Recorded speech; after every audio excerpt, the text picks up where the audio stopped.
साथियों, यदि आपकी जन्म पत्रिका में भी कोई भी ग्रह यदि नीच राशि का अवस्थित है तो ये श्रृंखला और खास तौर पर अपने लग्न से संबंधित एपिसोड देखना आपके लिए बेहद आवश्यक है कि वो ग्रह खास तौर पर जो कि नीचता में चला गया है क्या रिजल्ट प्रदान करता है और पूरी वैज्ञानिकता सटीकता के साथ में।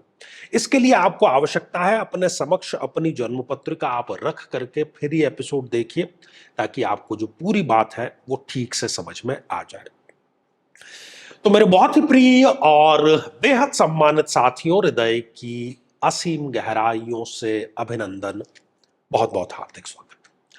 साथियों, ये रही मिथुन लग्न की एक जन्म पत्रिका जिसमें कि अति योग कारक होते हैं शुक्र देव।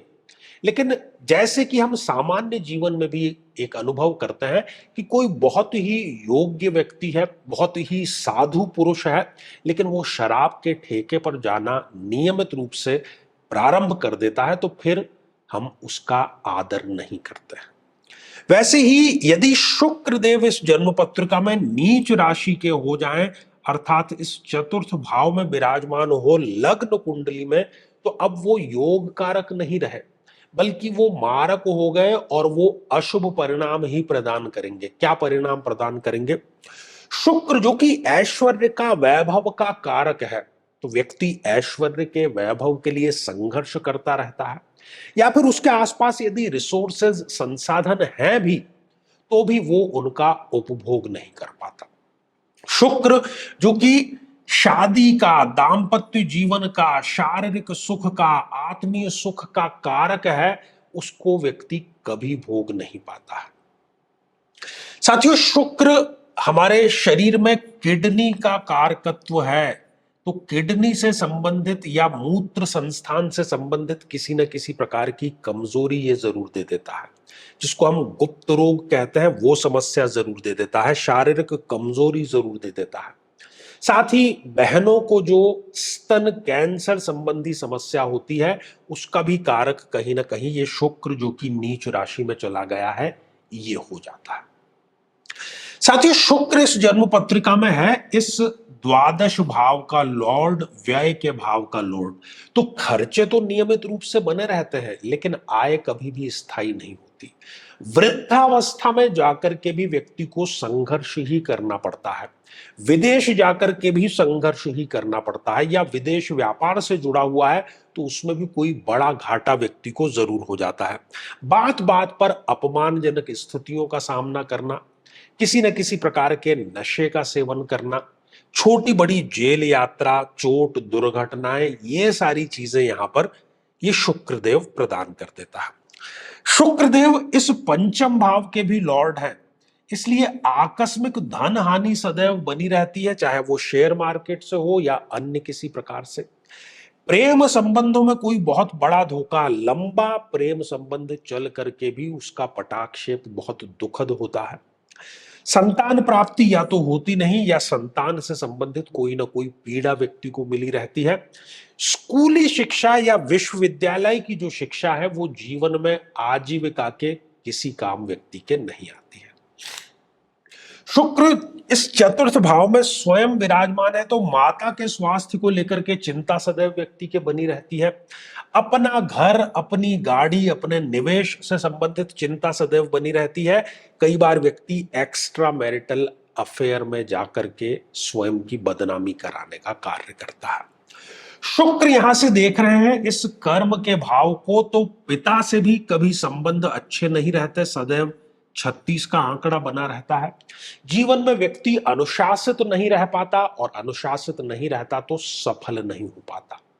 कॉम्पिटिटिव एग्जामिनेशन में उसको सदैव असफलता ही मिलती है। राजनीति में यदि है, ब्यूरोक्रेसी में यदि है, तो वहां पर भी अपने पद से संबंधित उसको सदैव जो बर्खास्तगी का, निलंबन का या किसी प्रकार के दबाव का जो डर है वो बना रहता है। साथियों, मिथुन लग्न में योग कारक होते हुए भी नीच राशि में यदि शुक्रदेव चले जाते हैं तो वो योग कारक नहीं रहते, अशुभ रिजल्ट जो है वो प्रदान करते हैं। अब ये सारी स्थितियां यदि है तो इसमें क्या किया जा सकता है? अपने जीवन साथी, अपने पार्टनर के साथ में सदैव लॉयल, सदैव ईमानदार बने रहें।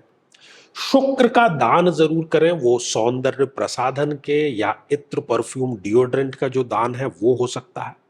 और महादशा मंत्र साधना अवश्य करें। ठीक है साथियों, तो श्रृंखला हमारी आगे भी जारी है।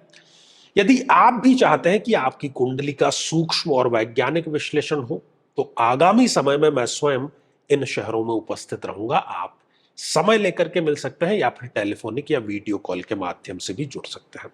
और यदि आप चाहते हैं कि आपके किसी एक प्रश्न का निःशुल्क मार्गदर्शन किया जाए, तो आप हमारे इस वीडियो को हाइप कीजिए और उसका स्क्रीनशॉट दिए गए व्हाट्सएप नंबर पर भेज दीजिए, क्योंकि प्रति शनिवार दोपहर 3 बजे हम खास लाइव कार्यक्रम लेकर के आते हैं, जिसमें हम ये निःशुल्क मार्गदर्शन का कार्य करते हैं।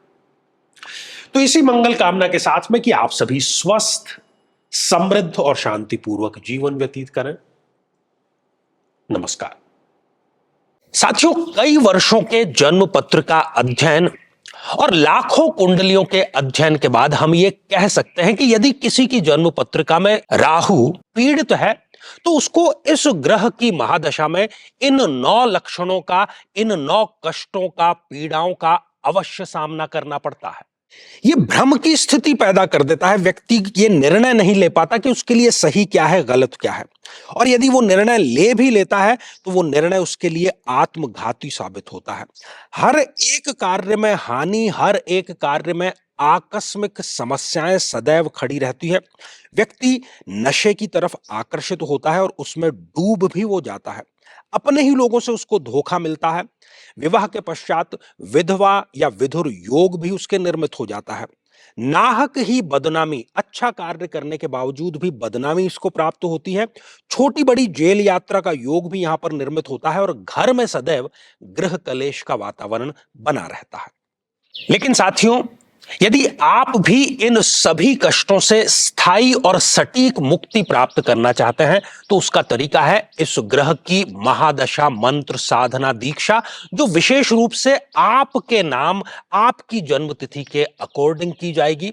और गुरु दीक्षा के माध्यम से अभिमंत्रित माला भी आपको प्रदान की जाएगी, ताकि न केवल ये सारे कष्ट दूर हों, बल्कि ये पूरी की पूरी महादशा आपके लिए शांतिदायक और सुख समृद्धिदायक साबित हो।